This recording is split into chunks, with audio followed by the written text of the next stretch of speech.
आपके शरीर से निकलने वाले टॉयलेट के कलर से आपके शरीर के बारे में काफी कुछ पता लग जाता है। जैसे कि अगर टॉयलेट हल्के पीले रंग का या फिर ट्रांसपेरेंट आ रहा है तो इसका मतलब आप स्वस्थ हैं और पानी भी अच्छे से पी रहे हैं। लेकिन अगर ये गाढ़े पीले रंग का है तो इसका मतलब आपके शरीर में पानी की कमी है और आपको इस पे ध्यान देना चाहिए।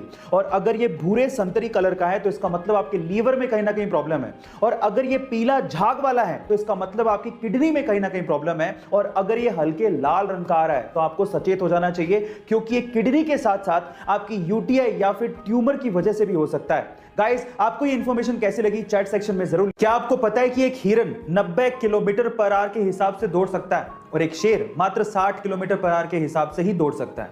लेकिन फिर भी जब एक शेर हिरन के पीछे भागता है तो अधिकतर समय वो उसे दबोच लेता है और उसका शिकार कर लेता है। क्या इसके पीछे का रीजन जानते हैं? इसके पीछे एक साइकोलॉजिकल रीजन है। और रीजन ये है कि हिरन को ये लगता है कि वो शेर से बहुत कमजोर है और इसी खौफ की वजह से और अपनी काबिलियत पे शक करने की वजह से वो बार बार पीछे मुड़ के देखता है और उसी वजह से उसकी रफ्तार और उसका हौसला कमजोर होते चले जाते हैं और वो शेर का शिकार बन जाता है। इससे ये सीखने को मिलता है कि आप अपने लक्ष्य पर अडिग रहें और पीछे मुड़ के कभी ना देखें। कोई आप पे यकीन करे ना करे, आपको अपने आप पे यकीन जरूर होना चाहिए। एक बार एक अमीर आदमी को एक बूढ़ा आदमी सर्दी में सड़क पे बिना कोट के बैठे दिखा तो उस अमीर आदमी ने बूढ़े आदमी से पूछा कि क्या आपको ठंड नहीं लग रही? आपने तो कोट भी नहीं पहना है। तो उस बूढ़े आदमी ने जवाब दिया कि कोट मेरे पास नहीं है और इस सर्दी का मैं आदी हो चुका हूं। तो फिर उस अमीर आदमी ने कहा कि आप रुकिए, मैं घर जाता हूं और आपके लिए कोट लेके आता हूं। तो उस बूढ़े आदमी ने कहा कि मैं आपका इंतजार करूंगा। फिर वो अमीर आदमी घर गया, लेकिन घर के काम में व्यस्त हो गया और उसके बाद वो भूल गया।